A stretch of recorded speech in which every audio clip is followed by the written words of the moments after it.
Hey now, welcome to the Dirty Side of the Track, America's leading Formula One podcast. I'm Brian, that's Rob, and we have a special guest with us this week. Special guest, introduce yourself. My name's Paul. I work in Formula One.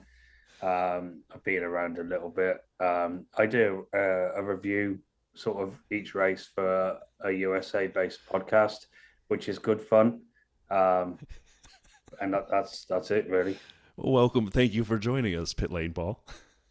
No worries. Good to be back. Good to be back. I was going to go with a full hey now. I don't know why I tried to dumb that down as much as I did. It's a summer You, break.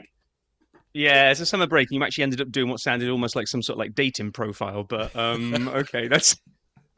Well, it ain't worked so far, so I can't imagine it's going to work on here. So I was just thinking we should have played before we introduced you. Should have played the Pitlane Paul music because then I was going to be able to thread two stories together. So, um, Brian said America's leading Formula One podcast. I'm not sure we're allowed to say that anymore with the crackdown on F1 content creators, which we'll talk about in a second. And then because of IP infringement, you've been hanging out or you went to watch the Killers while you're in the US this week, and we've kind of ripped off Mr. Brightside. So we've got to lay low at the moment, Brian, because we're just infringing copyright everywhere.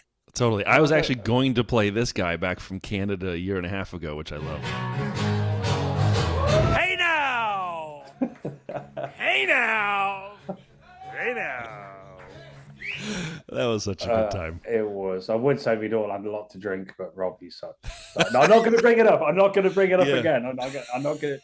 A long time has passed. A lot of water's under the bridge. We won't mention that again. I'm so sorry for even bringing it up. But it's Brian's fault. I not know. So before we jump into news and social, what was your time like in the US? What were you doing over here? You've been here for what, week, 10 days, something like that? No, well, this is the bizarre thing. So I was actually having this conversation this morning. So we basically had a bit of a filming event in California, just north of Sacramento, a little circuit called Thunderhill Raceway. It's absolutely beautiful. It's not used for anything like big, I don't believe. I think it's just track days and so on. But it's one of the most beautiful circuits. It's really small. It's really like intimate.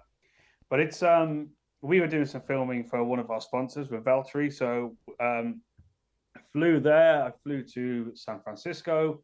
Valtteri was flying.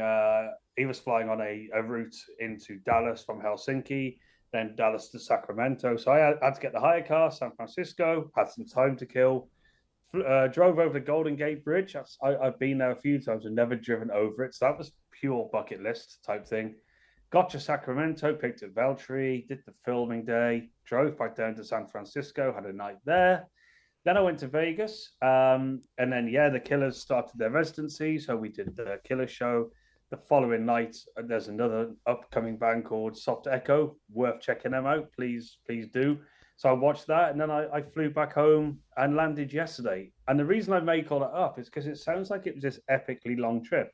But this time last week, I hadn't even left the UK to start it. It just seems like, it's really mad. Like I was literally this morning, like, how did I manage to do all that in 5 days? Yeah, it's absolutely bizarre. Like how it just seems like I was there for 2 weeks. I was there for no time, but it was great. Look, coming to the USA is always great. It's always good fun. First time I've used global entry. I've managed to sign up for that, and I will say, wow, what a service that is. So big thumbs up to global entry into the US. But no, if anyone, like I said, it's a fantastic area. I love California. Vegas, I've always hit and miss on Vegas, but I really enjoyed it this time, to be fair. It was good fun. I had a couple of days by the pool. Rob, I'm going to need your help here. It was like 40 degrees. So that's like 100. It's over 100, yeah. It's about 159 in your temperature. So it was so hot. It was like not sure it's that high, but it's high. Vegas gets hot, and then people always say it's a dry heat, which is a cop out. It's just hot. It doesn't just because it's dry doesn't make it any less hot. Trust me. Well, they say it's a dry heat to pass off the amount of self lubrication that you've got to be able to do and self hydration. So, yeah, I was happy. So just before we leave this one and go back to the sort of the main pod flow, one thing, Valtteri, when we spoke to him, he said he had a very good sense of humor. Did he post that picture of that Audi knowing the furore it was going to cause on social media of like, oh my gosh, choosing an Audi. That means he's definitely signing for them. I mean, obviously yes and no. If I'm being honest, because we are in talks there. That's obvious. Nothing's done, nothing's signed sealed with that yet. There's a long way to go. I know you said we'll talk on the driver market, so I'll do a lot of this later on. But it was the fact that the car that he had was an Audi. It was like this sort of, I don't know if you can remember when Lewis announced he was signing for Ferrari back in February, and it just so happened that Valtteri was actually sat. Funny enough, where I am sat now, we're both playing darts, and he was like, "Shall I just post that I'm in Brackley?" And yeah, of course, Remember that picture? Very much so. Yeah. My dartboard is literally just there. But no, honestly, it's it was done with that tongue in cheek. It's Audi. Yeah, let's hope. Yeah. Listen, touch wood. We'll come on to this shortly, I'm sure. But yeah, nothing was signed. But yes, it was. Well, we will, like you say, we will come to it later. So let's jump in as we always do. Not a huge amount this week. Actually, we managed to find a little bit more than I thought. But the first things first. There's been an F1 content creator clampdown, which I started off, I was quite angry about. And then as I kind of read a few more, I was on Threads, and there's actually one of the F1 content creators there also happens to be an IP lawyer. So she was explaining why this was all actually perfectly acceptable from F1. But anyway, F1 had contacted a whole bunch of content creators and issued cease and desist letters that you cannot use F1 in your name of your show or your branding or any of this because it's trademarks. F1 is their IP. You can't be using it. So people like Terry that came on, who used to be the F1 Coffee Corner. If you follow him, you'll have noticed he's now rebranded, I think, Coffee Corner Motorsports. Right. And F1 Caroline, who was a big account as well, she's now Caroline's Corner. So I'm really angry at first, thinking, hang on, the whole content community builds an audience and who probably draw more people in to put more eyeballs onto this sport, which can only be good for the sport. So why go after all these folk? It just seems pointless. It's why bother picking that fight? But as it was kind of, they were explaining, is like apparently in trademarks and IP, if you don't actively pursue it and stop people doing it, you lose your right to do it. You can't like cherry pick. You can't say, right, I'm going to shut those guys down over there, but that little guy over there, he's okay, so we're going to let him carry on doing it. You just can't. And if you enter into a formal agreement with them where you're going to actually say, we'll endorse you, then you'd have to start submitting all of your pod content to F1 for them to sign off on it before you could issue it. So it's been quite drama-y this week, but I think they were probably doing the right thing. Yeah, and we don't. It's a good thing we don't have that in our title of our show, and not like they would have made it down to our down the list far enough to reach us. But I did think it would be funny if we were, hey now, welcome to the Dirty Side of the Track, America's leading top tier single seater FIA endorsed motorsport podcast. I think we're okay to carry on running with F1 in the yeah. in the Well, I tagline. think using the name is fine as long as we don't put it in our name. Oh man, that's a long name. That's a long name. Yeah, it is a very long name. And then this one, obviously, we need Paul's insight on this because I got no clue. But apparently, Ferrari are getting ready to welcome Lewis Hamilton in because they're going to switch to a pull rod front suspension. What does that mean, Paul? Well, so hold on, I'm gonna jump in front because you got the push rod and you got the pull rod, and one goes at this angle to the tire, and one goes at this angle to the tire. And what do? I don't know. I don't know. Do you know, Paul? You want me to answer? I don't know how. Well, I mean, it's got to be something that's pretty straightforward for them to do, but yeah. While you're mulling it over, to me, it was quite a big. If I mean, obviously, it's two different types of suspension, and it must favor, or it plays into your overall car design, or you do it to favor a driver. Now, if you do it to favor a driver because they happen to like that setup more, what message does that send out to Charles unless he was already kind of petitioning to get pull rod? I think it's a little bit of a story of nothing because they're all like, oh, Lewis likes pull rod and Ferrari are going to go pull rod, so he's now the number one driver. But yeah, I think it's slim pickings in a week. Not a lot of news. I'm struggling why that's news. Yeah, I don't know either. Like, I mean, well, if you thought that was bad. Yeah, let's go for it. Because I'm not The next blown one. away by the Paul Rod one. I won't lie. I'm a bit like, No, no, no. okay, Like I did warn you, it's slim pickings this week. So But now we are going to fuel up the chopper, and we are going to go over the rumor mill because the next oh my one gosh. is an even worse rumor. Paul, you ready to hop on? And we're going in the chopper here for a second. Over the rumor mill. There was a report that Red Bull may have been running a clever rear cross-brake inertia valve before they were obliged to remove it before Miami, which would be, if you remember, when Lando broke the streak, won his first race, and we saw much more parity since then. Could also highlight some of the brake drama he had in Melbourne, Max did, and the sort of more parity since, and tagged a bunch of people, this person who did this. And then one of the mechanics at Red Bull said, yeah, this is BS, unsurprisingly, not real.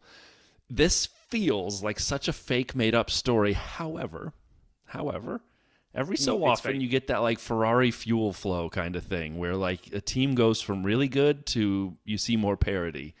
And they don't say anything until after the fact, like after the season or something comes out. So I agree, this is all probably made up. I'm giving it a 94% BS rating. It's Brian Saperstein. I give it higher than that. I've actually tried to get Dr. Obbs because he was doing a bit of a thing of it on Threads. Yeah, they tagged Molly in there, his partner. Have you got have you got a timeline of this? Because this looks like this ability. What this valve does is it allows them to kind of move more pressure to one brake or the other. So it's a little bit emulating McLaren's second brake pedal. It's being able to brake one side of the car more than the other, and it's outlawed. And it didn't get changed for Miami. So this bit to me all seems complete BS. They issued a new not even a directive. They strengthened the wording on this on August 1st when they issued a whole bunch of the other things ready for 2026. And all they did was make it more explicit that you're not allowed to do this. But it was already in the rules you're not allowed to do this. So it just feels like someone's looked at that, gone, Max had a brake fire. Here's a story about the FIA not locking down on brakes. Let's go and do a made up story that's why Red Bull lost all their performance after Miami and Lando won it. To me, that's tinfoil hat. Yeah, probably. That's a BS. Right. Paul, do you know, have you talked with a lot of people in the paddock about the, let me get the right title, the rear cross brake inertia valve? Is that a hot topic that you guys talk about every day? I won't lie, it's not one that I've heard. I will say, and I'm not saying that this has happened. I mean, I'm with you on the BS train here, but it's not uncommon for teams to, let's say, find something unique with their car and with the rules, like you mentioned, Ferrari.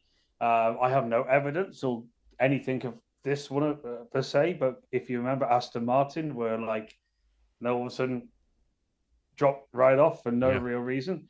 So it's actually bizarrely, it's not unusual for the FIA to find something with a team and with a car and say, look, we don't want to make a big thing of this, because if we make a big thing of this, it's a problem. Take it off your car before anyone finds out. Because what happens then is other teams find out, and then it's sort of like press the protest button straight after the race. So yeah, it's not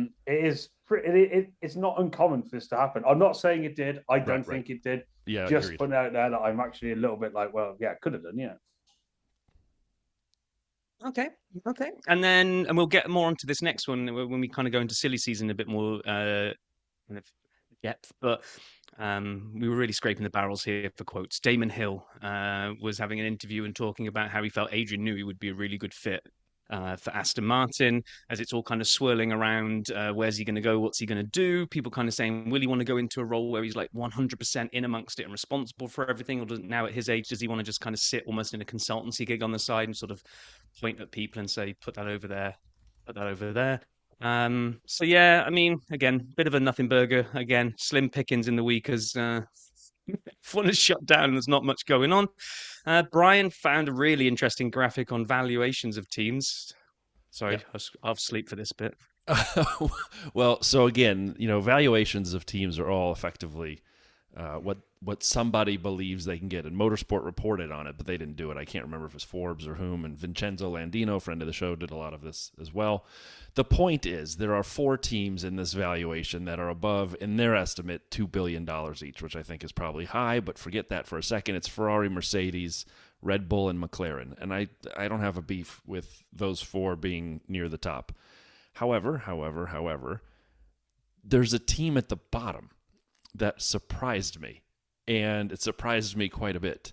and it's Williams. They put Williams as the least valuable team at $725 million, below Haas at $780, and then they have Stake at $900 million, and then it's a bunch of teams right around there with RB and Aston and Alpine. Why is Williams the least valuable F1 team? Does the history not count? Does what they're building not count? Are they that impoverished? They're owned by a private equity company, Doralton Capital. I don't understand. I know they didn't have an extra chassis, and I know they use Excel to manage their parts, but does that drop them down to 725? I was just surprised. I figured it'd be Haas. I walked in looking at this graphic. It's got to be Haas, the least valuable team. They've done very little, and they also don't spend to the cost cap. So I was surprised. But I don't know, Paul, Rob, any shock that Williams was the least valuable? Yeah, from my side, yes. I've got to be honest with you. You'd look at, oh no, one about long names. Can we just call them Toro Rosso still? Are we Yes, allowed, or yes, what we are they? can. Yeah. Barclaycard, Santander, Cash App, Visa, MasterCard. Again, if you look at a team like those, they've really had one win in their existence. I might be wrong there. Please correct me. That was Vettel, wasn't it, in Monza? You look at a team like Williams with the history they've got, everything.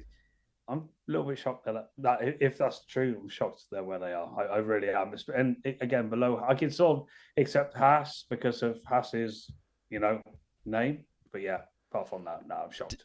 Did Pierre win in Monza in the COVID year? I think he did for Toro Rosso, if I have that.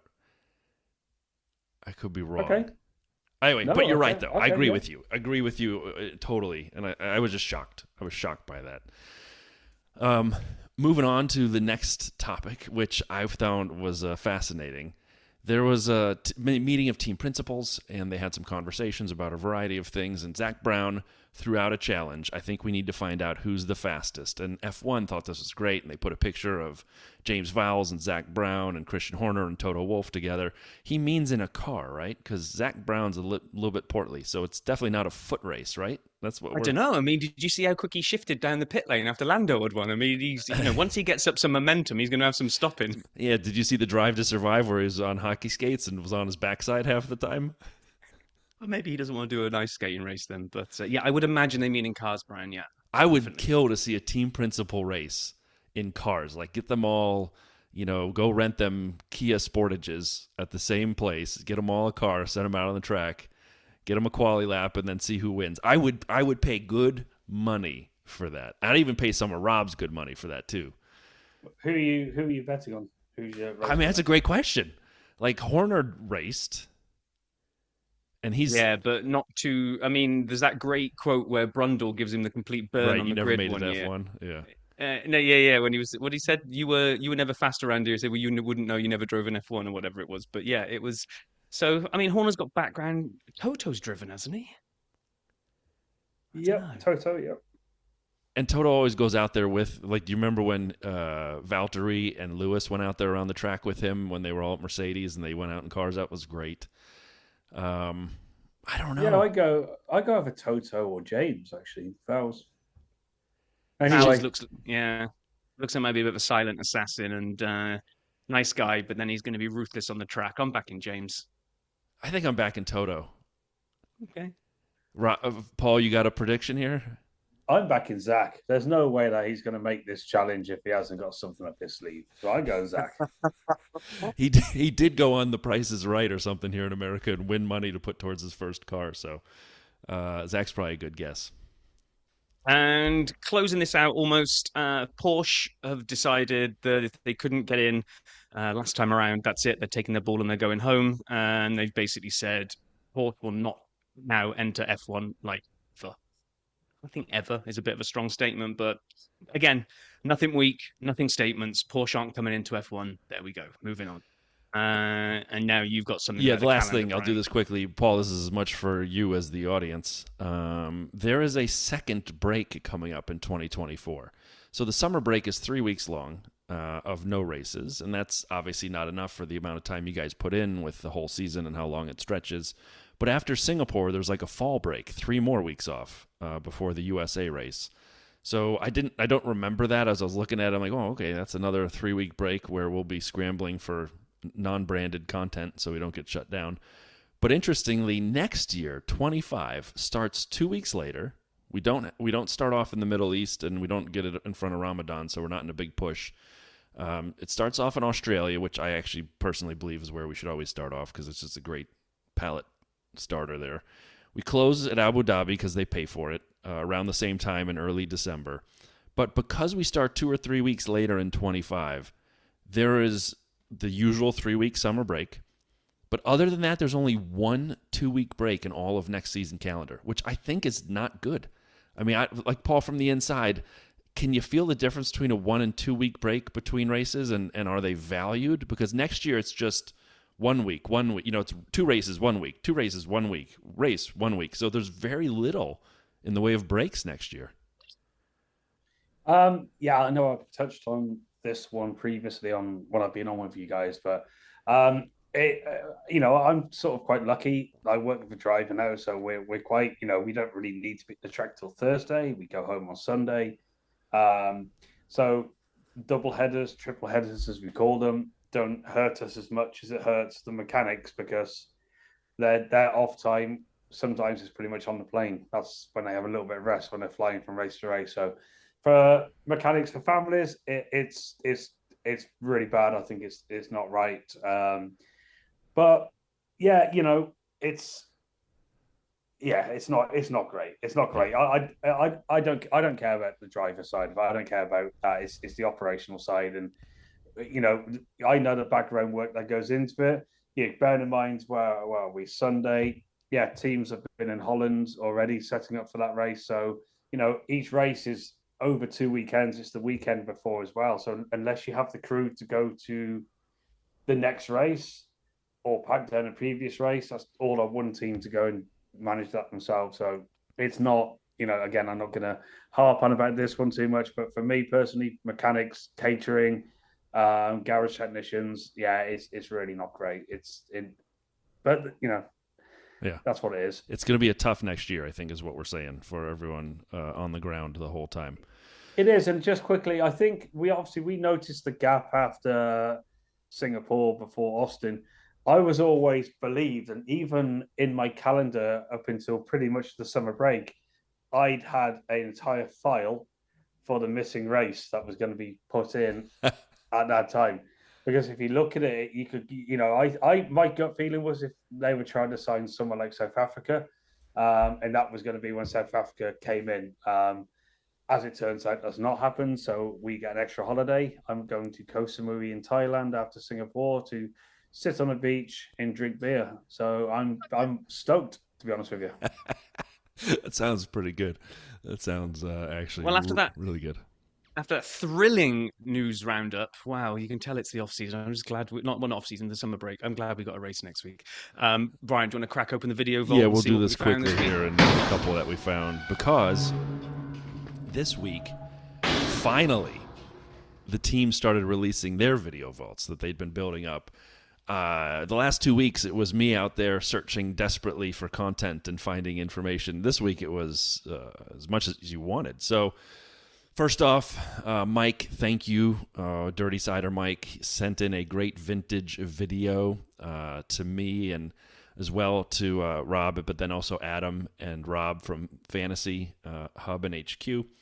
I'll get to that shortly, but Mike, thanks for sending that. Lee also sent in a question if Rob Vale could review the entire 4-hour trilogy of Ms. Piastri's podcast visits and talk about those. We haven't done that. Sorry, Lee. Nui had an RB17 video, the hypercar, not a Red Bull race car. It was 30 minutes, skipped it too long. There was a Carlos interview, skipped it. There was a cool down room recap, not talking about it. There was nothing there. The ones that you do need to know about. The Team Torque 2024 best bits so far on the Williams Racing channel, 5 minutes. I loved it. It was just Logan and Alex and highlights from their Team Torque podcast, but they do video for it. James Vowles was on there ripping on them. It was a lot of fun. And again, it was just season highlights. So if you've been missing the Team Torque pods, which I have, I've seen a few, but check that out. It's 5 minutes. The second one, 2024 F1 season, the story so far. I loved this one. It's 15 minutes. If you need let me rephrase that. If you're one of those people who watches some kind of series or episode, like Fallout is a good example of one I just watched, or any show, and they do a recap before the next episode of what's happened to date, if you're one of the people who watches those recaps, watch this before we get into the next half of the season. It basically goes race by race and talks about everything that's happened in F1 so far. I enjoyed it. And then there were 2 highlights in the next one. Spot the Mistake Challenge, Grill the Grid 2024, Episode 3. Again, F1's been dropping these Grill the Grids. It's on the F1 channel, 13 minutes. I loved this. They show pictures, and the drivers go through and try to figure out what's wrong with this picture, and they get a little harder along the way. First off, they had Valtteri's car in Baku go in the wrong direction because it's by the castle, and you can tell it's going the wrong way. And he didn't see it the whole time. It was great because he's looking for small stuff, not big stuff, where the car's going, right? And everyone's missing everything, like the whole time. However, Alex Albon went total gangster because they show the grid before the season starts. And they had, I'm just going to spoil this one, they had removed the shadows from a couple of drivers. I think it was actually Valterri and Joe, I can't remember. But they removed the shadow, and you had to find that. There's no way anyone found that. However, Alex can't figure it out, so he points at the Mercedes and goes, the zero side pod concept didn't work?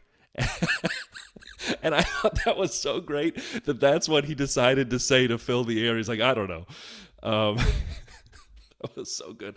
And then the last couple, Jenson Button in the FW22, Silverstone 2024. So Jenson drove the Frank Williams 22, which was used in 2000. It was his car. That was a great watch. Again, the valuation of Williams doesn't seem to include the history, but it was a lot of fun to see Jenson in the car with some of his old mechanics and some of the folks who were there. And finally, Lando Norris guesses the McLaren driver on the Quadrant channel. This one's 20 minutes, so you got to kind of want it, but I really liked it. They basically put 5 people in front of you and would put a car on the screen and try to figure out whose car it was. And they made the 5 random people lie that it was their car each time. And they tried to catch them in lies. Again, if you're really bored and you got 20 minutes on your hands, go for it. I enjoyed this one, though.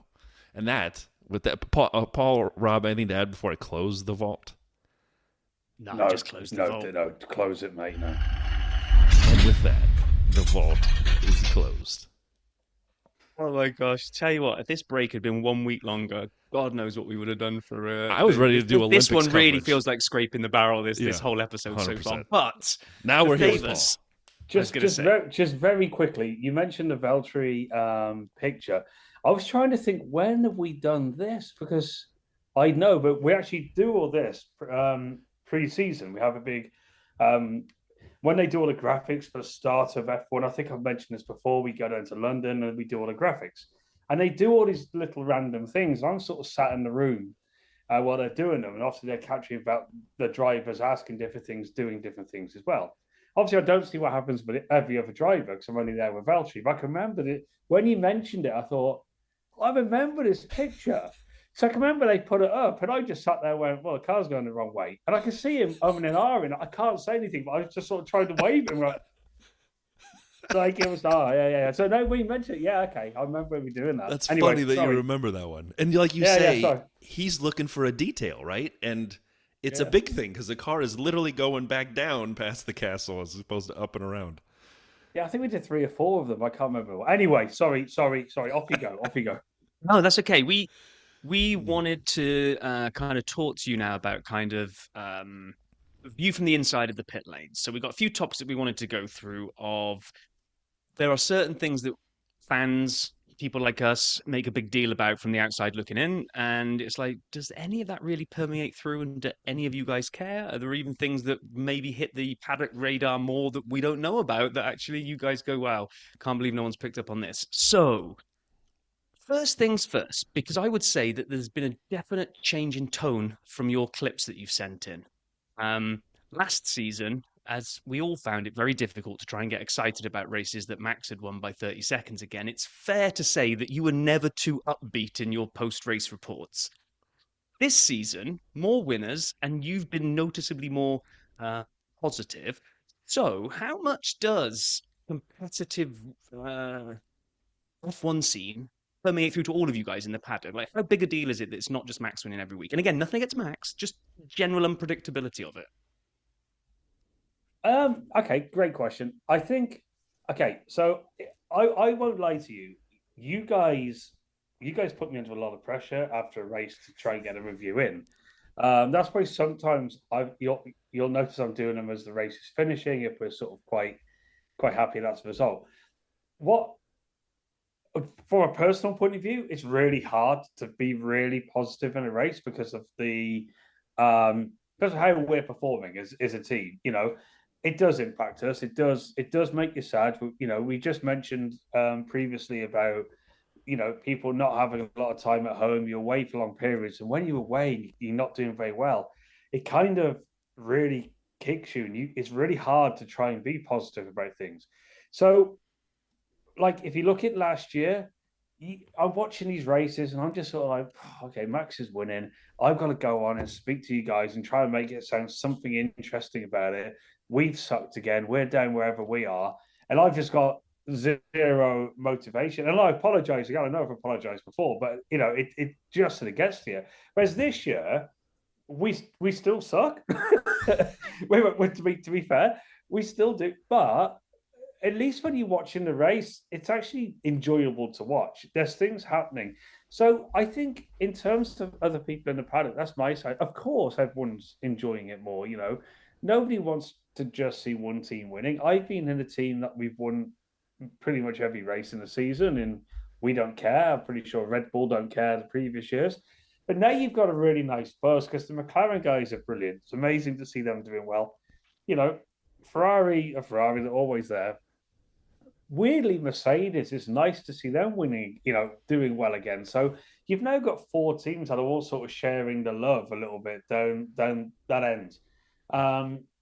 So there's a lot more of a positive, like happier feel in the paddock. A lot, everyone's sort of excited because you're not just going out there and watching Max win. So absolutely, in answer to your question, yeah, there is a massive change in the paddock. You can tell people are more excited by watching the race, and that includes me. And my reviews are pretty honest in that case. If you think I was sad and moody last year and I'm positive this year, because we love you, Paul. So don't change it. 100%. It's just noticeable that you're upticking. And what I did want to ask as well, being as you mentioned Mercedes, obviously you spent a hell of a long time there and worked with those guys at Silverstone when Lewis won. Do you find yourself kind of like trotting down the paddock, down to the Mercedes garage to go and congratulate all your old teammates, or are you sort of celebrating from afar? No, absolutely, 100%. I dropped Bono messages and dropped all the guys' messages. Look, they're still my family. I look. I might be able to show you actually. I can't do too much on this because it's there's not some. This is my bathroom, by the way. Let's have a quick look. So this is my bathroom. So on the side, we got given medals from Mercedes for all the things that we won, all the championships. Let's put it that way. Blah blah blah. Really, it's a great tour of my bathroom. You don't get this on many podcasts. These here are all the cars that I've worked with and on. But what I say about Mercedes is just here is the end plate that they signed up for me, which I'm going to turn away because there is quite a lot of offensive material on that thing. So that's the So as a team, they all sort of they do that for a lot of people who leave. It's not special to me, but. So yeah, when I sort of sat here and you mentioned Mercedes, or whenever literally whenever I go to use the bathroom, I get the memories of the team. And it's a team I love. I adore Mercedes. For me, they're my team. So when they win, and I know since I've left, they've sucked. What a connection! It's all on Paul. Yes. No, it's there's some great people down there. I love them. Ron Meadows is brilliant. I love all of them down there, and to see them getting it back on our top step, and especially for Lewis at Silverstone, it got me as well. I won't lie. I did have you do get a lump in the throat, and it does get you emotionally. And if it doesn't, then I guess you're in the wrong sport because that was so emotional in Silverstone. It was like as Valterri once said, to whom it may concern, I won't repeat the rest of that sentence, and it just felt a bit like that for the team and especially for Lewis. So yes, absolutely 100%. Love them always. And as Rob said, obviously you'd never have to apologize for being down or giving your honest opinion on a race review. We always appreciate you sending those in. Not only do the listeners love them, but they make us laugh a ton. And so totally love it. And now the tour of the bathroom is just epic. That was great. I don't think there's many other motorsports single-seater championship-based podcasts that FIA endorsed managed that would do a tour of the bathroom. So there's a big scoop here there. So then, can I ask a hard question? And you're welcome to dodge it.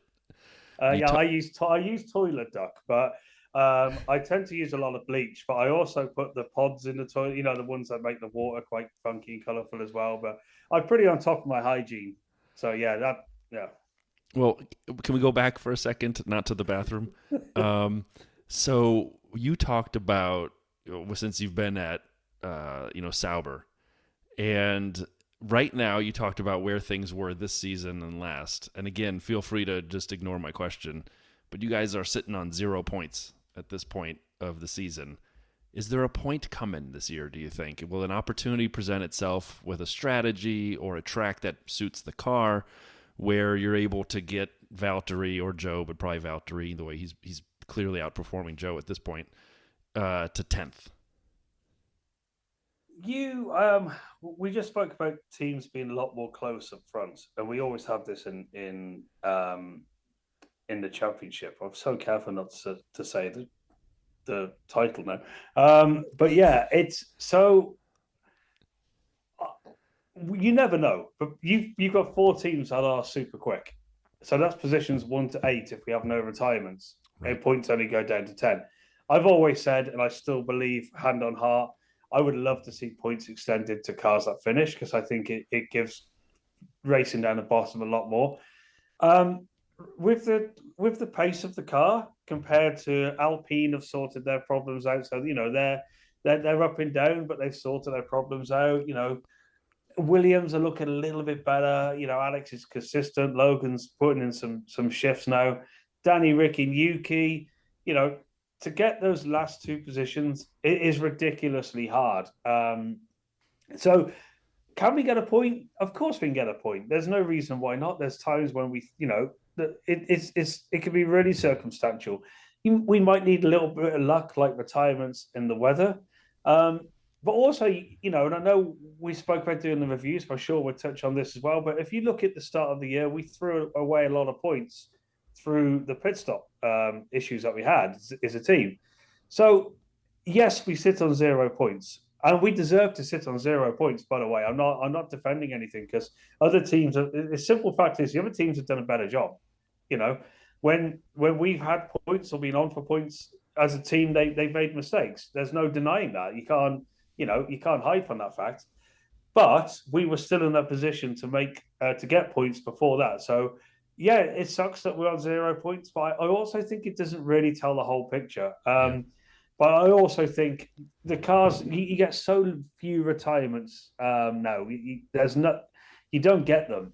So you're either relying on accidents or relying on circumstances or whatever to try and pick up those last 2 points, which realistically is all that's on the table. Unless, I know we mentioned Sergio Perez, but, you even think Sergio, he should still be bringing that car in inside the top 8. Right. Regardless of whatever your thoughts are of him, he and that car is still quicker than the rest of the 12, cars on that grid. So points, yes, of course, you never say no. Realistically, it's really tough. Well, it's funny you say about the retirements. I was thinking this the other day.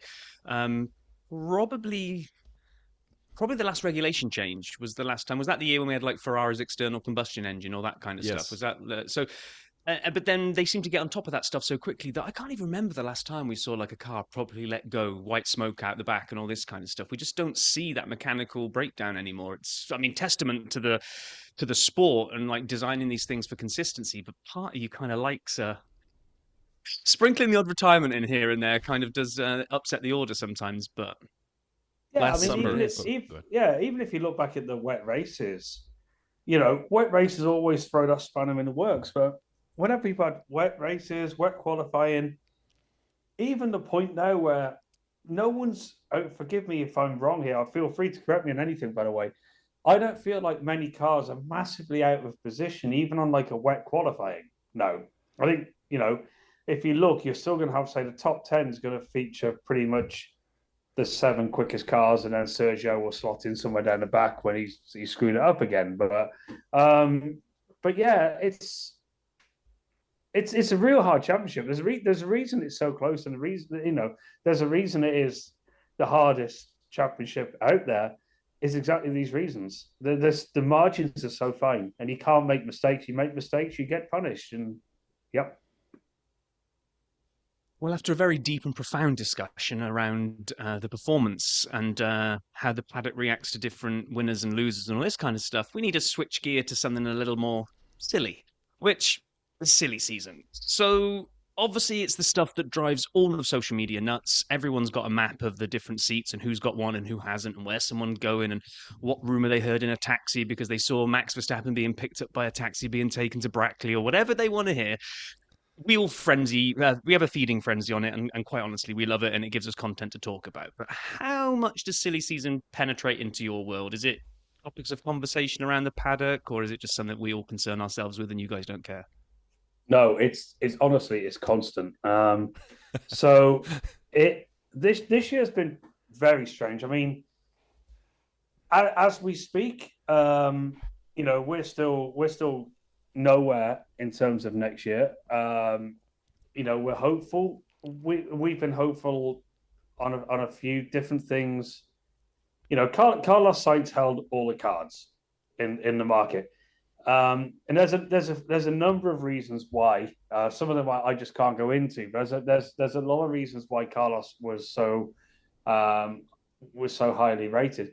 I'm going to put my Valtteri hat on. And I'd love if you've got any. By the way, Mr. Sapp, I'm sure you've done this. Have you got the stats, Carlos versus Valtteri? Because it's quite interesting. So the fact that obviously from our side, we've sort of been on the fringes of having anything. It's really hard to say without dropping things in which I just can't say. But yeah, we've been there with thereabouts on a number of times for different things. It's all hinged on Carlos Sainz. Now, I have nothing but respect for Carlos. I don't have an issue, and it's not, like I said, if you put Valtteri and Carlos's stats head to head, in my opinion, if you had no concept of who these guys are, and have you got them? I don't. Okay, if you had them and read them out, I'll see if I can find it because. And the reason I say this is actually, I might not be able to find it. I might not. No. Okay, I'll try and find it from somewhere. I've actually got it somewhere on my photos. But as a head-to-head thing, both drivers, bizarrely, they're good drivers, but Valtteri's stats outweigh Carlos and by loads. I've just found a website that does the comparison. So, Valtteri Bottas total career points 745 and 251 for Sainz. Does that sound right? I've just found a website. You can do head-to-head performance points. It says head-to-head career performance, Valtteri Bottas versus Carlos Sainz, and it's got all the way back to their first race, and you can track this little graph all the way through and come through to the final. And obviously, Carlos is going up a little bit more towards the end of his career as he's been, more recent time as he's been winning more points compared to Valtteri. But yeah, there are. I actually have it. I have the full breakdown, and this isn't kicking on Carlos, by the way. This really isn't. I'm not. It's not about that. Let me just go through this. So Valtteri Bottas total Grand Prix 198 to 197. Carlos. So we've had one more race. Points. Yeah, I think whatever points you've just found. But yeah, for us, 1,630. Carlos 1,100. Wins 10. Carlos 3. Podiums 61. Carlos 23. Poles 20. Carlos 5. So look, I know you're going to get a load of people jumping over, saying, "Well, yeah, Valtteri was in the Mercedes, and we had the quickest car, so we should, we also had Lewis Hamilton as a teammate, who we all know Lewis. We all know what he's capable of. So Right. I'm not kicking Carlos. And Carlos is a great driver, but it is frustrating also that, we're not, Valtteri's record is incredible. And if you look at the performance he's put in this year against Zhou, our teammate, which is the only thing you can compare it to, Zhou's really struggled. The car's not great. There's been some interesting decisions, but we can only judge yourself against the teammate. So for us, it's been really frustrating because naturally we think Valtteri should be held in a higher regard than what he actually is. And for Carlos to have all of the cards was a bit like, come on, this is crazy. Now Carlos is signed for Williams, which I won't lie, I was a little shocked at personally. I look at it. I look at the Mercedes situation. I look at Antonelli. Is Antonelli ready to come and sit in a Mercedes and drive? Honestly, my honest opinion, I really don't think he is. So, is there a seat at Mercedes still on the table for someone? Maybe only a year, And then Red Bull. Let's be realistic. Sergio, I know you guys have spoke at length on Sergio. I really feel sorry for him. He's a good guy. You're Red Bull Racing. You know what I mean? So is there realistically then, you're looking at Liam Lawson, you're looking at all of these Red Bull junior drivers and now licking their lips thinking we could get a chance for drive here. I don't think silly season especially is done. Now Carlos is gone. Made the decision to go to Williams, but I genuinely thought Carlos was going to hold out to see how that one developed. Which was on, and I had nothing to back that up. That's just my gut feeling. So yeah, Alpine. There's a lot of talk going on with them. Obviously, Flavio, who looks after Jack Doohan, so it looks fair that Jack's probably going to go and get the drive at Alpine. Even Behrman going to Haas. So just it's just they're all a bit strange for me. It's been strange some of the decisions. Ollie Behrman. My personal opinion, is he quick enough to go into F1?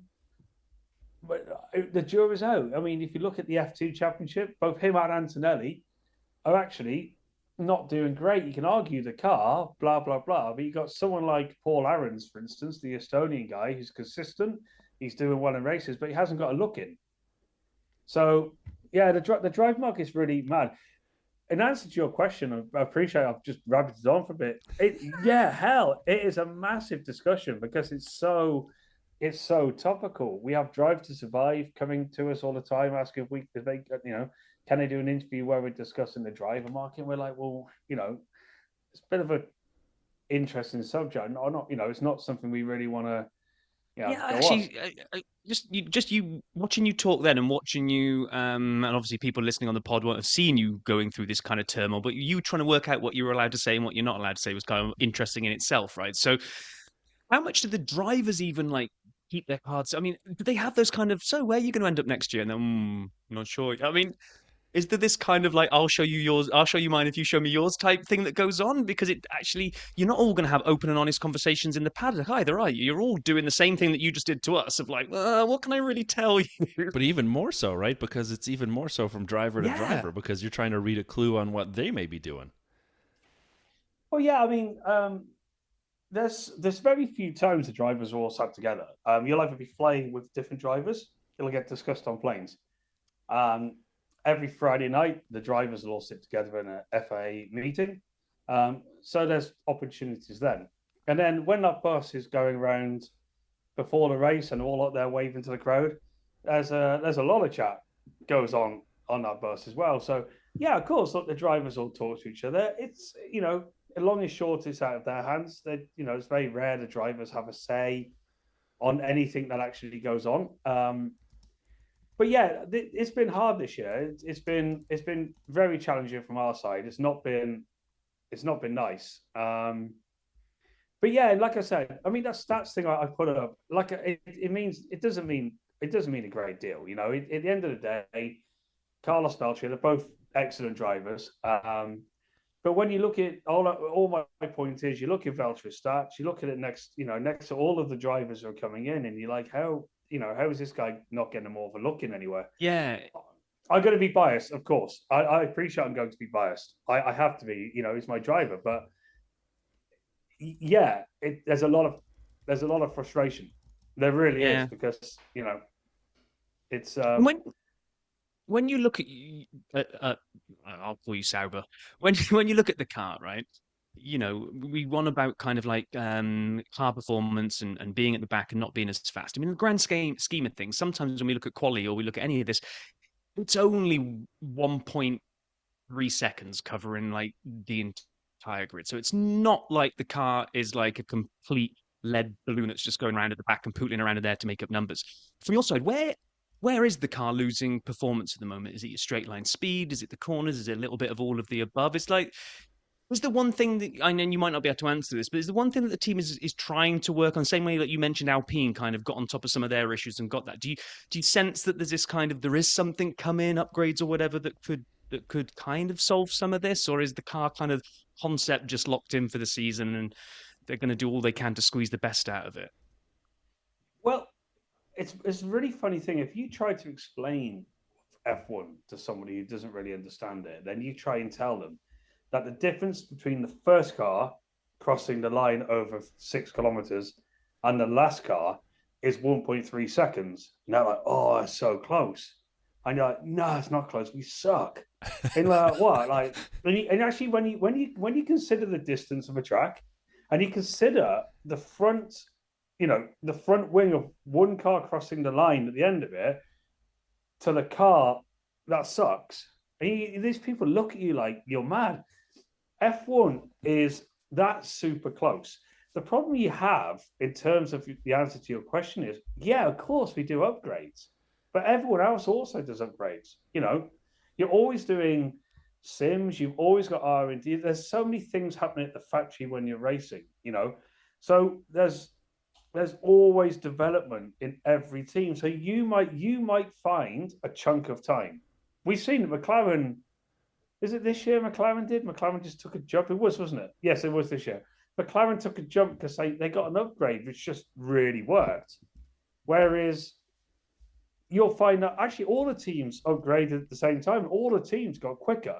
Just McLaren found this ridiculous chunk, which sometimes does happen. That's not unusual to happen. So in terms of Sauber, can they find that chunk? Who knows? We don't, if every team could find that chunk, and they've got the best people in the world working for each team, that ain't me. I'm sat here in a kitchen talking to you guys.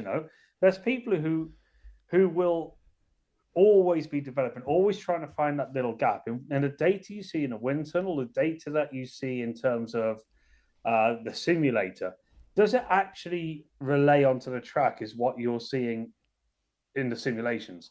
Sometimes it does, sometimes it doesn't. So there's so many defining factors. Yes, we always make upgrades. Yes, you're always hopeful. You have to bear in mind that every other team is making upgrades. If we get one that's slightly wrong, then they move above us. Then the next upgrade we do might just catch them a little bit, but it's still a gap there from the. So it's so tough, guys. It's so tough.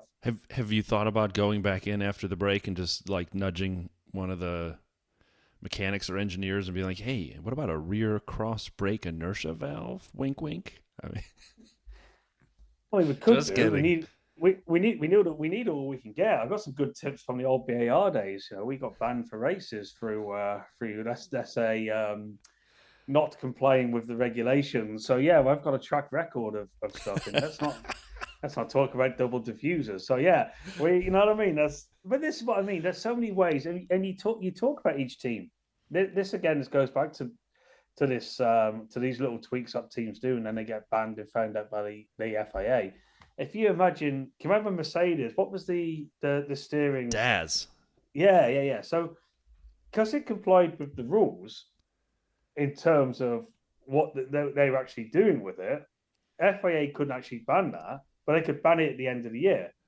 So you've got to, if you're going to come up with an innovation like that, and every team tries to do this, you've got to be sure it complies with the rules. Otherwise, you're just wasting loads of resources where you could have them elsewhere. So when you come up with these little ideas, you've got to be super sure. And then when you get it wrong, and like I said, I've been on the receiving. I was my first full racing season.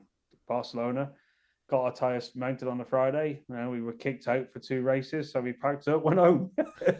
That was for. But ironically, going back to George Russell last race, it was something to do with the fuel. I don't know exactly actually. It was something to do with the fuel tank where we could almost hold a reserve of fuel to always comply with the regulations, and then basically had like 3 fuel tanks. Something weird. I don't know exactly what it was, but whatever it was, I didn't like it. Not one bit. Well, so with the car differences in performance, with what people bring, whether it's upgrades or it seems like Aston has brought a bunch of downgrades over the last couple of years, and whatever may happen for you guys for the rest of the year. So far, we've seen some drivers put in really good performances in 2024, and you already mentioned one, and I did too. Even before that, Valterri has really done an amazing job out qualifying Joe and out racing him. Obviously, Alex, I mean, it's tough for Logan, right? Even in his second year, Alex is a very talented driver, and we see some of these deltas. And sometimes we see them more in quali than the race, and I think more like Haas, where Nico's really had some good qualifying performances, and then the race, it's a little more, when Kevin's not getting 47 penalty points, a little more back and forth between them. And so every team kind of has their little differences. I guess I'd ask you, Paul, and I'll give you a little fodder here. I'll give you a little thought process, a little time. Who do you think are a handful of drivers who've really performed well in 24? And what I'll give you is a ranking that the New York Times published. I don't think they did the ranking, but they published it, of mid-season driver rankings. And they had Max, Lando, Oscar, Charles, George, Carlos, Lewis, Nico, Yuki, and then Alex as their top 10.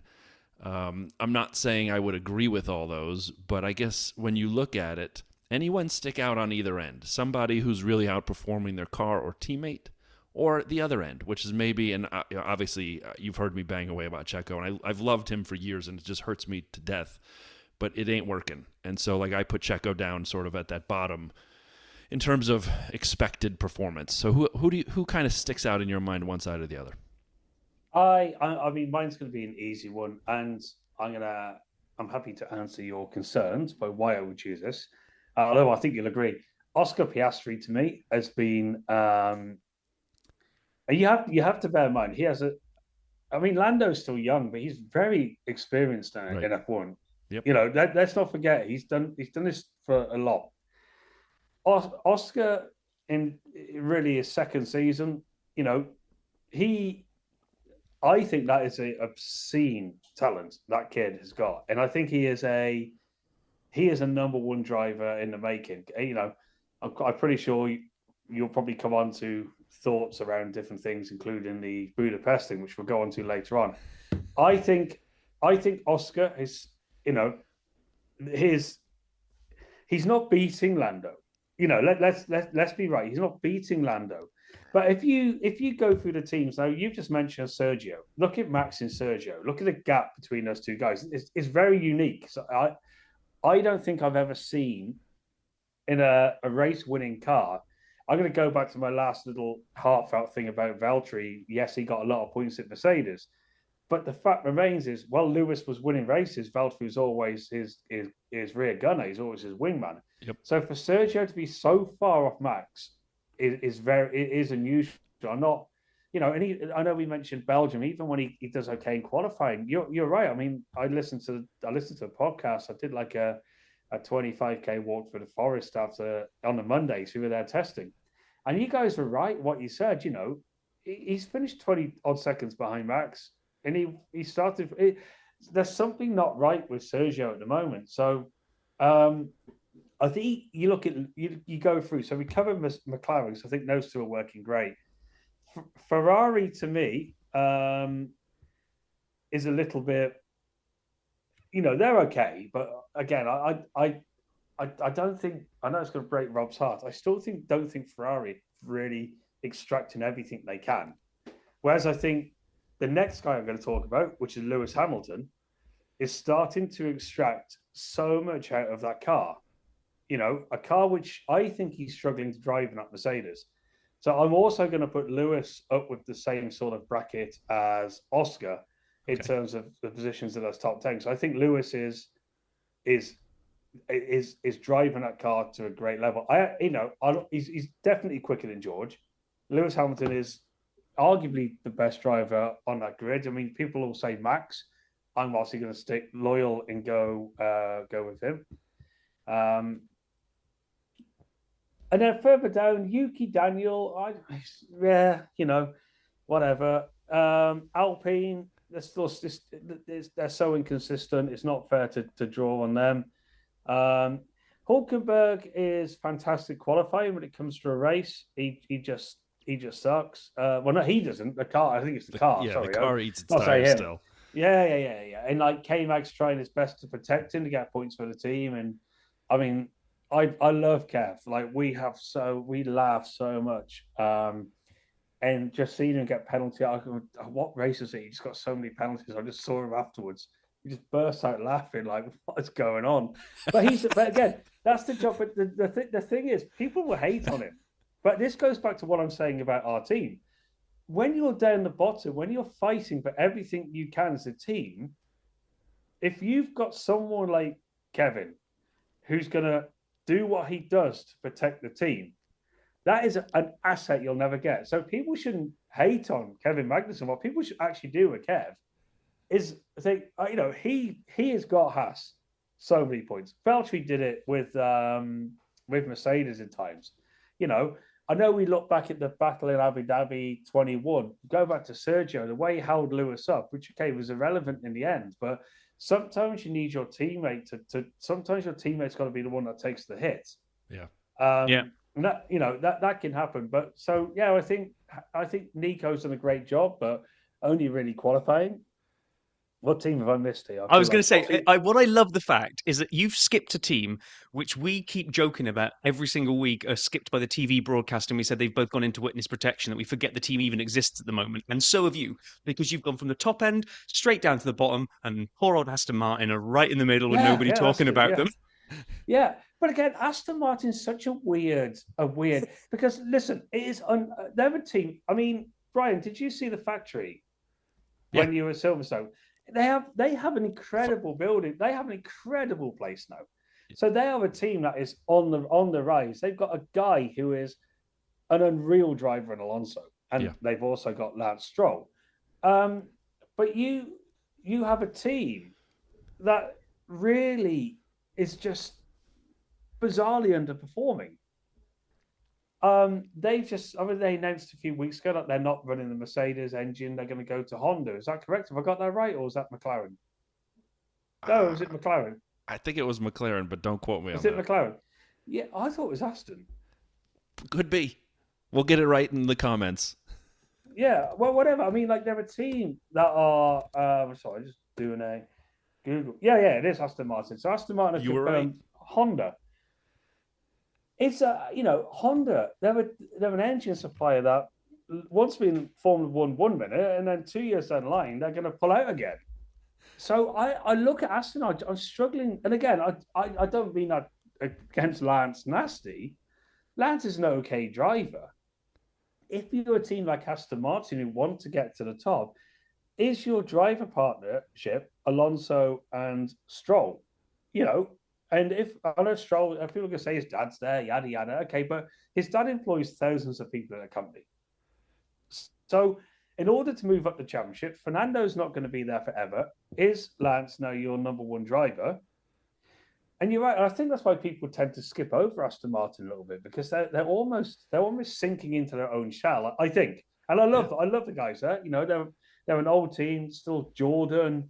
I mean, they've had more names than anyone, but. And again, with Sauber, with us at the moment, we're just a team that's in a big transition. We moved, they're moving into this Audi thing. There's not going to be a great deal of stuff going on. You can't really, we're getting the best we can out of that car. Valtteri's doing a great job, but Williams to cut this one up. Alex is, again, driving the socks off it. Logan's where he is. So I think if you excuse the top 8 cars, the rest of the grid, it's really hard to judge them on their individual performance, in my opinion, because the cars are so unpredictable. Yeah. So would you say basically the couple that stick out from those top 8 are Lewis and Oscar, in terms of maybe what we expected going in, whether car, teammate, whatever. I would agree with you 100%. And would you put Checo on the bottom end of that, just given what's actually happening now? Again, we're not trying to beat a man when he's down, but you gotta, as you say, race-winning car from driver to driver. It's a massive delta in every aspect: quali, race, everything, time. Yeah, again, I mean, listen, you look at the top 8, you look at the top 4 teams, and I think it's, if you look at all of them, I would expect Lando to be crushing Oscar. That's the reason I chose Oscar. And apart from that, Carlos and Charles, they should be close. Lewis and George should be close. I just think Lewis is driving the socks off it. And then you just look at the gap between Sergio and Max, and it's confusing. Yeah, it's a confusing gap. So I think I agree with you. I don't want to kick a man when he's down, but you almost have to look at that situation, and you have to look at Checo and just think, like, dude, what's going on? Yeah. Yep. Yeah. What I don't get is everyone it's the people that are like, oh, that car's completely built for Max, and he likes a car that's twitchy at the front end, and Checo doesn't like that. But I don't know how much credibility to put at this, but I saw an interview with Newey once, and they were kind of asking about his design process and how much of a driver's style does he take into it, and he said, none. I design a car with my trusty pencil to be as aerodynamically fast as it can be, and so he's just designing a concept. Now, obviously, the way they set it up, they then set it up. Max is the way he likes it. Surely Checo's allowed to pick his own setup as well. It's just, like you say, something weird's going on there. He's just not clicking. It's not gelling. Whatever's happening, and we've never seen a gap in a race-winning car so wide. Like you said, I can't remember. Really can't remember that. I'm just going to say, you said about cars being set like designed for one driver. A car's never going to be designed for one driver. But there might be upgrades that come on a car that might suit a driver. So in the current championship, if you've got a situation like with Merck, with Lewis and Valtteri, when Lewis obviously leading, Valtteri is the rear gunner, a little bit with Max and Sergio, I would accept, with no evidence, by the way, that you could almost have an upgrade that would definitely benefit one driver rather than the other, for whatever reason. But you are exactly right. You will just set the car up. You are still in control of your setup. If a driver's lost with his setup, if a driver's copying the other car's setup, he's lost. He's gone. I'm not saying that's what's going on at Red Bull, but you can't give Checo Max's car. I don't know. I mean, we're old school. Back to the days when we had the T car, and the amount of times you'd have the T car be set up for. They'd alternate the drivers who the T car was set up to. And you get a lap on instant, and one car would be out. The driver would run back to the pit, jump in the T car, and Murray Walker would be like, oh, and this car is set up for the other driver. And for sure, the guy wouldn't be able to drive, he'd be okay, but he wouldn't be able to drive it to the same, it's not the same car. It's not the same setup. So, but ultimately, it's the same car, because it's the same car that you would adjust the setup for each driver. So, I don't think a car as such is designed around a driver, is what I'm trying to say. But I would accept that an upgrade might be, but you still got to set it up. That comes from the very first race of the season. If you're equal with your driver, if you're equal as a team, they're not going to suddenly favour one driver halfway through. That just doesn't happen. Again, McLaren's situation you got going on now, it's not going to happen. So I don't think it's set up purely. I don't think the car's designed for Max. Is what I'm saying. Sorry. Oh, no, it's all good insight. Just kind of time checking now. We're probably going to need to wrap this bit up. So if we look ahead, to the second half, have you got any big bold predictions as you head to racing next weekend? Anything you see coming in the second half of the season? No. I think it's going to be exciting like the first half. And I think that's the beauty of it. When I say no, is because I genuinely don't think I could predict how it's going to go. I found the first half really good fun, really entertaining. The championship, Max is going to win it. I think he's too far ahead. By the time McLaren have caught back up, I think the Constructors' Championship is going to be really interesting. I agree. Because you've got two guys at McLaren who are going to score points. I think Sergio needs to start performing. Now, you could ask, would it be worthwhile changing Sergio out halfway through the season? I genuinely don't think it will, because then you got another driver who's potentially got to get up to speed with that car. So I don't think it's really sensible to do that halfway through the year. Would it shock me? No, to be honest with you, I really wouldn't. I don't think they will. But the championship running is all about consistency.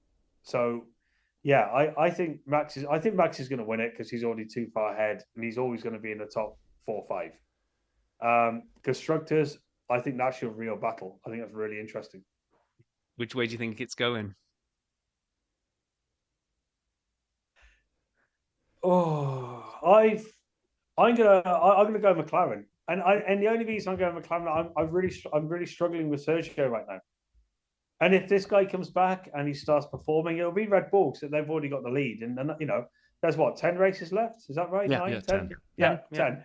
Can you see that gap reducing that much? I'm just gonna be bold and go McLaren. So I just think they're on a roll. They really are on a roll right now. I agree. I would also say McLaren. Not that it matters what I think. I agree with Paul though for all the same points. I think that'll be the major change. I don't think Max will get caught, but I think the constructors. I do think McLaren will catch him. I think it's going to be real close. Rob, what do you think? Yeah, no, I think because of not even Oscar, because they could probably do team orders if they wanted to, but because of the resurgence of Mercedes and that we're not getting a consistent person beating Max, I think that therefore Max will pick up enough points that he'll be the driver's champion.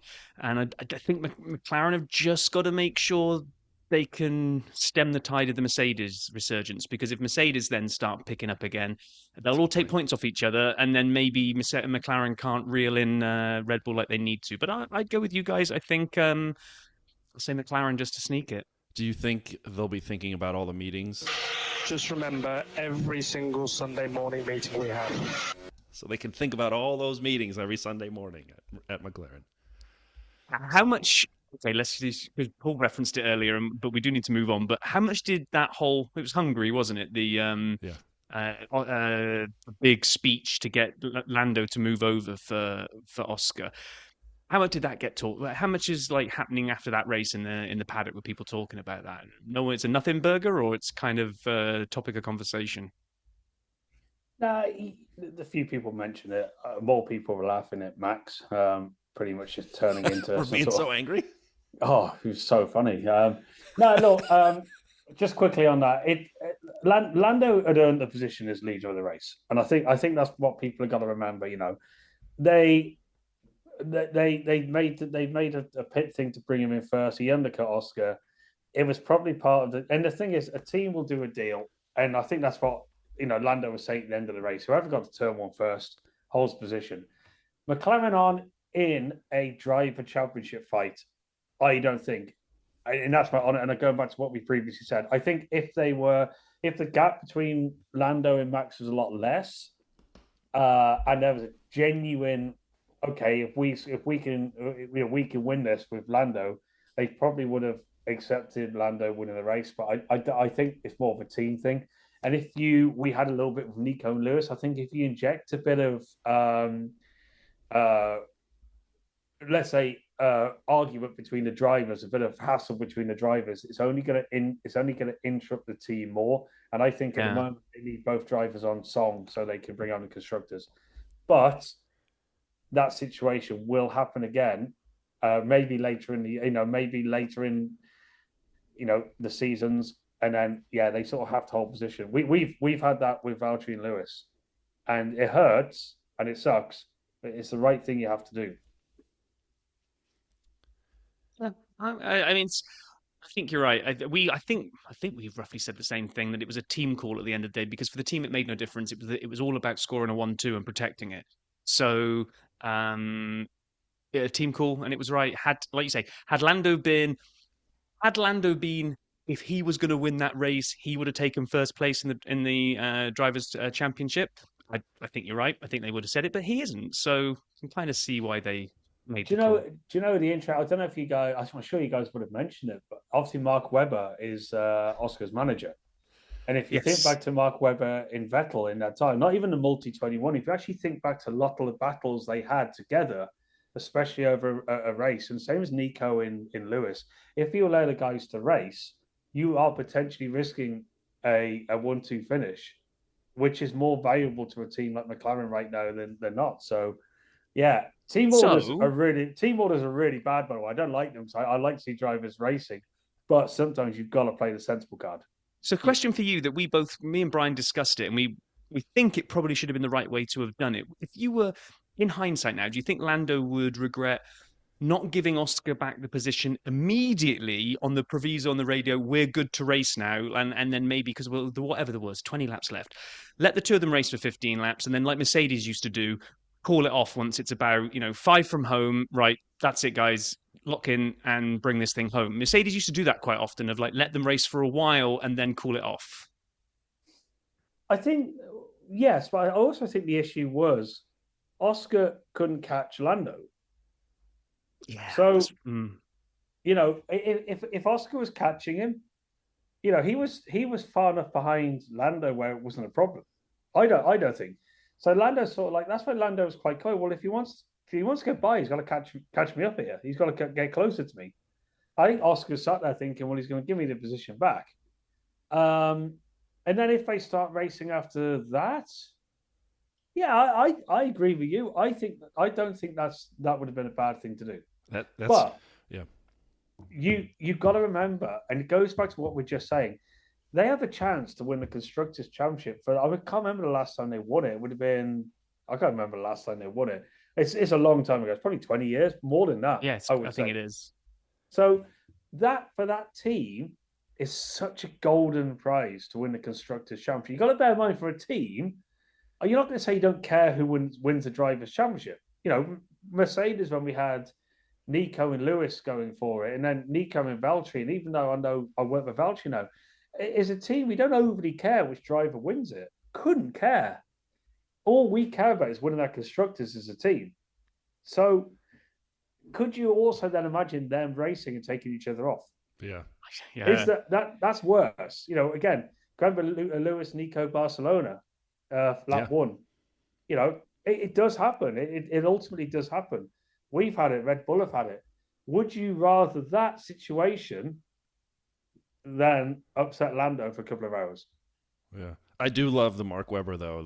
Fantastic, guys. Not bad for a number 2 driver. Cheers. Not bad for a number 2 driver. He really was annoyed by that conversation for a very long time. So, 1998, by the way, Paul. I'm sorry, Brian. Yeah, McLaren. Last championship for McLaren, 1998. Was it really? 98? Yeah, last Drivers' Championship is 2008, but last Constructors' Championship is 1998. Yeah, 2008 Lewis, right? So, but would have been 98. Wow. I think I went to the car launch of McLaren that year because it was at Alexander Palace. If you're darts fans, where they do the World Championship, and they had the Spice Girls on there and Jamiroquai. I can remember me and my dad, Rob, you also even know my dad, we were both dead front row looking up pretty much Christian Horner's white skirt for the entire evening. So there's a bizarre loop to come back onto. Sorry, Brian, rescue us. You were about to say something. I was going to say, Paul, thanks for that sort of section of conversation about this year and what you're seeing. We do want to quickly highlight, I forgot to do this the last couple times, so maybe we'll run it next week as well. For the Fantasy League, Merck Stappen, who is in first in the dirty side, you've won a T-shirt factory. If I'm mispronouncing your name, I apologize. Reach out to us. I forgot to say that the last few weeks, so I know. So T-shirt, reach out, hit us up, dirty side of the track at gmail.com, or of course on Twitter, Threads, MySpace, whatever. Do your thing. Do we want to do the quiz now or preview Zandvoort quickly? Which one you want to do next, Rob? I don't mind. We've Paul volunteered to do the quiz, so should we do the quiz and then do Zandvoort real quick? Let's do it. I'm going to get the music going now? For the quiz. We're a long episode. Who cares? It's off. It's This is a Mandy special.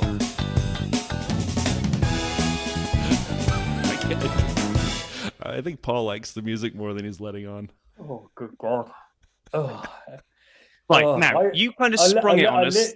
I literally feel like I'm on a game show now. That was the best music. I know, isn't so it perfect? Like we should have so leisure good. suits kind of jackets on and smoking pipes and things. That was so good. Oh, that's too Oh my gosh. funny. Now, so you kind of said that you'd heard the quiz, but you'd never done it. You'd done the 100 seconds of DRS, but you knew we were doing a new quiz. So you kind of sprung it on me. So what we're going to do, we're going to take you at your word that you've kind of heard it, but not really listened to it in detail. So I'm going to rerun the very first set of questions that we did, because that was like ages ago now. So unless you memorized all these, should be all right. Now, like we said, it's inspired by Who Wants to Be a Millionaire. So you have 3 lifelines. It's 15 questions, blocks of 5. They get progressively harder each block of 5. If you don't get the first 5 right, you have to resign from Valterri and say you're not returning to F1, because that's how easy the first 5 are, okay? Oh, dear. You've got 3 lifelines. So you have got box. Is not swapping tires, it's swapping the question. So if you don't like the question, you can play box and I'll swap it out for another question. You've got 2-stop strategy, which is if you kind of are torn between maybe 2 answers, you're not sure which answer you're going to give, you can play 2-stop strategy, and that'll let you have 2 bites of the cherry of answering a question. And then last but not least is activate DRS, where if you don't like a question, you can just skip it. You can activate your DRS and accelerate right past it. But you can't do that. If you happen to have activate DRS still in your back pocket when you get to question 15, you can't use it there, I'm afraid, because that would kind of be a bit rubbish. All make sense? Yeah, I'm actually quite excited. Awesome. Okay then, Paul. Here we go for the first one. What team does Max Verstappen drive for? Is it A, Red Bull, B, Red Frog, C, Red Dog, D, Red Wings? It could be D. I'm going to go for A, Red Bull. Well Shit, done. Look at that. A was Red Bull. Yeah, sorry. Yeah. A. That would have been brilliant if A was Red Frog and he's already out, and Brian gets to play the wow wow wow music straight away. I gotta go find it. Question 2. Oh, Brian. This is going to go against branding rights, but I'm going to say it anyway. What is America's leading Formula One podcast called? A, the dirty side of the car. B, the dirty side of the paddock. C, the dirty side of the track. D, the dirty side of the garage. Garage. Nice. Dirty side of the track. I know Correct. that because it's on the flag behind your head. That's a very good point. Okay. Question 3. What is first position on the grid called? A, stick position. B, pole position. C, polar position. D, race position. It's pole position. Well done. See, it did tell you. Okay. This used to be, you used to do these, so if you get this wrong, you definitely got to resign. Stopping for new tyres is referred to as what? A, quick stop. B, whole stop. C, a tyre stop. D, pit stop. Pit stop. Well done. Right, last one of the ridiculously easy questions. Question number 5. Race winners traditionally spray what drink on the podium? A, champagne. B, water. C, orange juice. D, chocolate milk. It is champagne, but for all of our Arabic friends, it could also be water. So we'll just go champagne, but you need to fact check your question there, please. I said traditionally. I didn't say at every single race. Because I knew someone like you would say something like that. Right, okay. Next one. Now we got a dirty side focused question. And if you get this wrong, you're in trouble because you've actually met him there, I think. Which city does Brian live closest to? A, Miami. B, Chicago. B, New York. C, New York. D, Pittsburgh. That will be Chicago. We had a great time not that long ago in Chicago. Exactly, And, you went and got your global entry the next day. I did. reference. You're right. See, there you go. That's that was really helping him get that one right. Question 7. The last champion before Max Verstappen was A, Lewis Hamilton, B, Nico Rosberg, C, Sebastian Vettel, D, Kimi Räikkönen. Lewis Hamilton.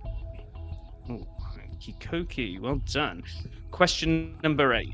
Okay, which of these tracks is the longest?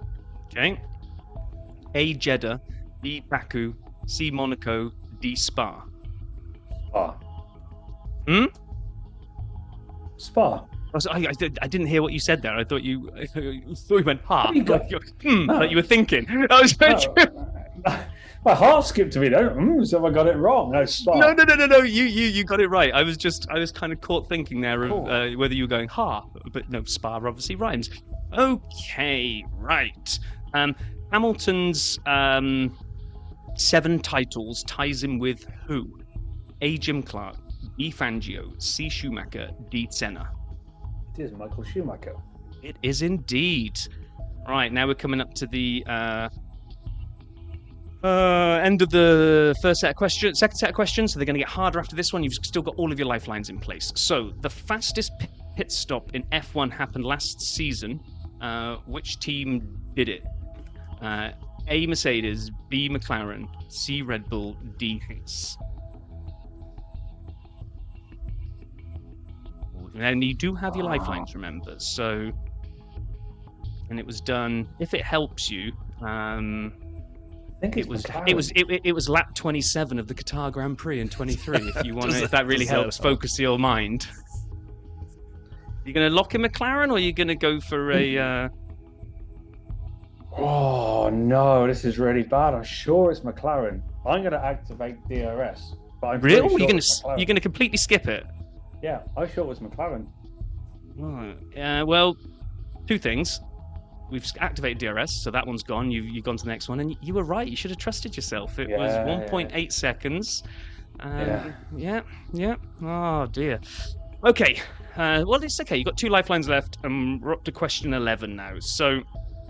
How many is that? 15. 15, yeah. Now we get into the 5 that do start to get a little bit more testing. So those were kind of medium testing, but for an F1 lifer like you, they were easy. But okie dokie. Right. Monaco is the shortest track on the grid, but it has the second highest number of corners on the calendar. How many corners does it have? A 15, B 17, C 19, D 21. I love the way he's counting on his fingers now. While he counts on his fingers, the interesting part is Zoom is trying to give a thumbs up every time he raises a finger, so it just keeps popping a thumbs up bubble. Oh, is that Zoom doing it automatically? I think so, I was wondering who was giving thumbs up. Come on, Paul, we're going to have to rush you. What are the options again? Mine's not 15, 17, 19, 21. And you do have 2... You've got box, and 2 strategies. So if you're torn between 2 answers, you could 2-stop strategy it. Yeah, but you just can kill me if I do 2-stop. Do 2-stop. Okay, 2-stop means you can give me 2 answers then. If you get the right answer right on your first one, then you probably shouldn't have used it, but go for it. Which one's your first one you're leading towards? 15. 15. Good job you didn't. It's a good job you played the 2-stop strategy, because that's wrong. So, one more chance at it. So you've got 17, 19, and 21 to go. Oh, 2 seconds. You can't be getting out like a Monaco program or something. And 3, 4. Love the way he's mentally driving the track here. What was... I can't use... Oh. So it's the shortest track, but it has the second highest number of corners. And 15's gone now, so it's 17, 19, or 21. And you could just use your last lifeline and do box and just swap it for a different answer. Different question. Do box, but I was going towards 17 if I went 15 first. But the trouble is, there's some corners in there that aren't corners to me, but they're classed as corners. So I'm going to do box, but I would have gone 17. And you would have been wrong. It's 19. It is 19. It is 19. Yeah. Okay. So you're swapping it out, and we'll say, if Max wins the title this year, he will move on to 4 titles. Who else will he join on 4 titles? Will he join Senna and Prost, Fangio and Senna, Prost and Vettel, or Senna and Vettel?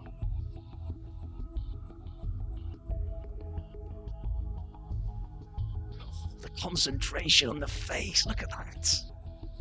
I'm out here. I'm going to go... What were the options again, quickly? Senna and Prost, Fangio and Senna, Prost and Vettel, Senna and Vettel.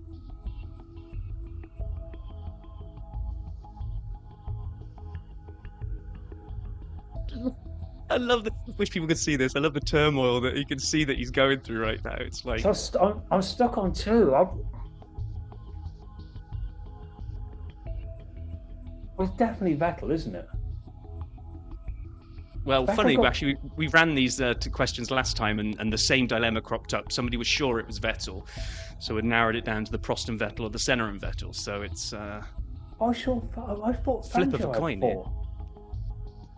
Well, it's not Prost because I think Prost only got 2. So if there's any, it's going to be Senna and Vettel.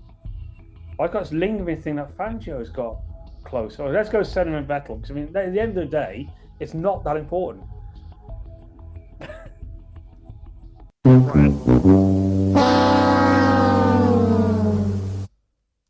yeah, it's Fangio, wasn't Prost and Vettel. No, Fangio's got 5. Prost got 4. Yep. Yeah, Prost got 4. He outdid Senna. I think Senna's got 3. 3. So people were leaning towards like Senna and Really? Vettel because everyone knows Vettel's got 4. It seems that was my kind of like I 2010, put him in 11, there 12, twice. 13, But that's 4 in a row. Oh, I really sucked then because not only did I get it completely wrong, I also I mean that was terrible. So I apologize. I mean, you To got whom? 10 For right. what? You got 10 right. That will get you on the leaderboard. I won't tell you where on the leaderboard, but it will get you on the leaderboard. You don't have to apologize unless you see Alain Prost and he walks up to you and says, "You didn't know I had 4?" And you can say, "No, you're a real piece of work." Yeah, genuinely, I didn't know we had 4. That's actually shocking. Anyway. Well, thanks for playing that along there, Paul. No, And it was enjoyed just it. great watching you. My favourite thing was watching you try to mentally do what probably no one else that has ever come on this and done this quiz could corners. possibly do, which is mentally walk around Monaco and try and count the corners when you've probably done your track walk or run or whatever you do. Yeah, the problem is there's a couple of corners which I know they count, but to me they don't exist. The last footage I had of Monaco was Brian driving around there. It went that slow. I didn't even recognise corners as corners, just straights. So To be fair, he missed a couple as well. So I did. If you were using me. That's why I went 15. Yeah, if you were using Oh me, my you're in a gosh. world of hurt. Right. Okay, this is a long one, so let's get the Zandvoort preview wrapped up because it is race week, or it will be tomorrow, and we are off to watch a race again next weekend, which is going to be fantastic. So Zandvoort was on the calendar from 1950 to 1985, and then it came back in 2021. It's up in the Netherlands on the North Sea coastline. It's got a bit of a punctuated history where that kind of, if you want to look into the history of it, there was a pretty nasty incident with a fatality there back in the 70s, and some races got refused to be run because of the conditions at the track. So it kind of went all the way up to 1985, got closed down, company bought it, sold some of the racetrack off and turned it into bungalows. And around 1988, they kind of bought it and redeveloped it and they launched this Masters of Formula 3, which saw Formula 3 winners go against each other. The success of that saw the German DTM Races series come in 2001. 2006, the A1GP World Cup of Motorsport series. Did you ever watch any of the A1GP stuff, Brian, where it was all the same cars? No, I haven't. It didn't last very long. It was okay. And then this thing, which I didn't get from last year's preview, I don't know why, but I looked into it, was in 2019. So all these different formats had been appearing, but from 2017 to 2019, Max Verstappen drove in the Jumbo Racewagen, driven by Max Verstappen. That's its title. I thought it was that he drove in it, but the actual whole title of it is Jumbo Racewagen, driven by Max Verstappen, where basically he turned up in an F1 car, did some stuff. There was other stuff going on over the weekend, Really? but it had such an impact. They were having over 100,000 fans turn up to watch this, that it caught F1's attention. They were like, this might actually be a good venue for, especially, I guess, Max's home country and all that kind of good stuff. So Phoenix from the Flames back on the calendar from 21 after they put the money into it to bring it up to F1 standards. Supposed to be in 2020, but COVID's put pay to that. And yeah, it's a great track. You love the bank corners, don't you, Brian? I do. I'm a sucker for turn 3, which is that inner left, and it's that left banked turn. And like throughout the race, different people take different lines at different times.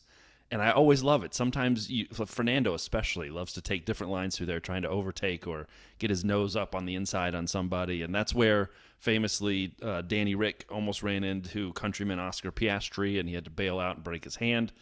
It was wet last year, which made the tires from actually people using the wet tires in a race for a change.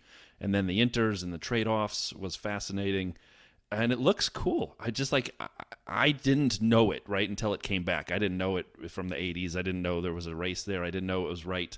Had the sand and the beach and the bungalows, and everyone drives their bikes there. But I love that turn 3. Paul, do the drivers talk about things like that? Because a high banked interior corner like that isn't common anymore. Do they notice, care, or is it just another turn for them to handle? Well, it's probably just another turn. I mean, I've run around the circuit, and it's really hard on your ankles when you're running because the gradient, is that the right word? The gradient of the, let's go for it.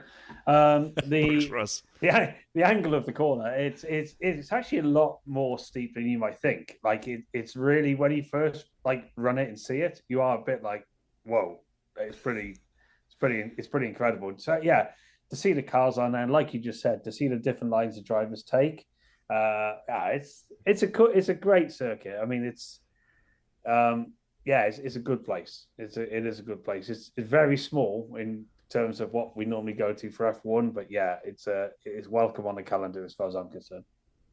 Well, yeah, I mean, like say, Brian, last year we had Piastri and Ricciardo came together, and Danny Rick broke his wrist. We had the wet weather throw-ups, a weird kind of quality. So you had Max and Lando and George, which doesn't sound too outlandish. But then you had Albon up there, Alonso, Sainz, Perez, Piastri, Leclerc, and Logan. So maybe he likes Zandvoort. Maybe Logan can give us a better result. We had Max, Alonso, and Gasly, I think, on the podium, right? Sounds about right. I remember. I think Valtteri went off last year when it started raining.